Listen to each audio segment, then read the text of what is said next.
Assalamualaikum warahmatullahi wabarakatuh. Perkenalkan, nama saya Mustika Adidan Saputra. Di sini saya akan mencoba menginovasikan sebuah metode agar perjalanan lebih menarik. Metode yang saya gunakan adalah metode diskusi. Namun sebelumnya saya akan membacakan pengertian dari metode diskusi ini. Yang pertama, menurut Kalian Daklam Abdul Majid pada tahun 2013 halaman 200, diskusi adalah metode pembelajaran yang menghadapkan siswa pada suatu permasalahan. Tujuan utama metode ini adalah untuk memecahkan masalah, menjawab pertanyaan, menambahkan dan memahami pengetahuan siswa serta untuk membuat suatu keputusan.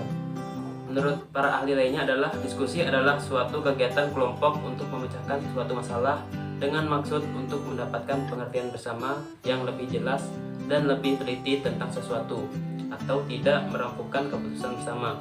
Menurut Ahmad Sabiri pada tahun 2005 pada halaman 56. Nah, dari beberapa pengertian dari metode diskusi menurut para ahli di atas, maka dapat disimpulkan bahwa metode diskusi adalah aktivitas pembelajaran yang pada penerapannya siswa akan diberi suatu problem yang biasa berbentuk pertanyaan atau fakta untuk rundingkan bersama pada sebuah huruf belajar.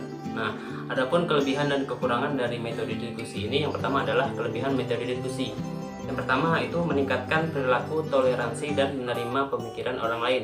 Kemudian yang kedua adalah bisa memperluas dan memperdalam ilmu dan wawasan. Kemudian yang ketiga adalah membimbing siswa sehingga terbiasa dengan musyawarah untuk mencari sebuah solusi. Kemudian adapun kekurangan dari metode diskusi ini sendiri, yang pertama adalah metode ini kurang bisa digunakan pada grup belajar yang besar. Kemudian yang kedua, diskusi pada siswa biasanya menjadi melenceng bila tidak diarahkan. Kemudian yang ketiga, diskusi bisa menjadi timpang bila siswa yang pendiam tidak menunjukkan inisiatif untuk berpartisipasi. Kemudian yang terakhir adalah siswa memperoleh data materi yang sedikit. Kemudian adapun langkah-langkah dari penerapan metode diskusi ini sendiri, yang pertama adalah membagi susunan grup diskusi mulai dari ketua, juru tulis dan juga peserta. Kemudian yang kedua, membuat susunan pembagian tugas setiap anggota. Kemudian yang ketiga, mendorong siswa agar semangat dalam mengikuti diskusi. Kemudian yang terakhir adalah menulis setiap gagasan yang ada dirasa penting.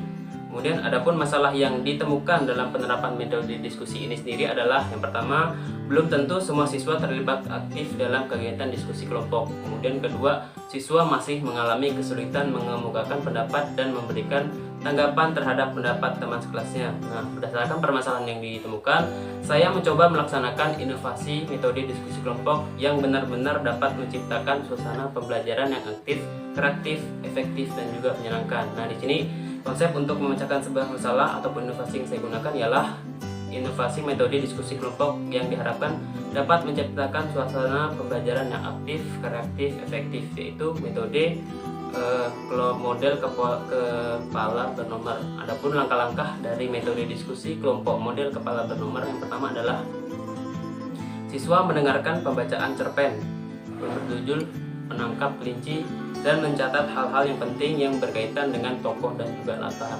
Kemudian yang kedua, siswa memilih gulungan kartu bernomor yang telah guru siapkan sebelumnya. Kemudian yang ketiga, siswa berkelompok sesuai dengan nomor depannya masing-masing. Siswa bernomor 1 berkelompok dengan siswa bernomor depan 1 yang lainnya, dan seterusnya hingga terbentuk menjadi 8 kelompok. Kemudian yang keempat, setiap siswa terlibat aktif dalam diskusi kelompok untuk mengajarkan tugas, yaitu sebagai berikut. Yang pertama adalah mengungkapkan tokoh-tokoh cerpen dengan cara penokohannya. Kemudian yang kedua, menjelaskan karakteristik tokoh cerpen. Kemudian yang ketiga, menjelaskan latar cerpen. Kemudian yang terakhir adalah mampu menulis kembali cerpen dengan mengandaikan diri sebagai tokoh tersebut. Kemudian langkah selanjutnya adalah guru menunjuk siswa bernomor tertentu pada setiap kelompok untuk menyampaikan hasil diskusi kelompok. Kemudian yang terakhir, langkah yang terakhir adalah guru menyimpulkan hasil diskusi. Nah, terima kasih. Itu mungkin saja yang dapat saya sampaikan. Kurang dan lebihnya saya mohon maaf. Wabillahi taufiq wal hidayah. Wassalamualaikum warahmatullahi wabarakatuh.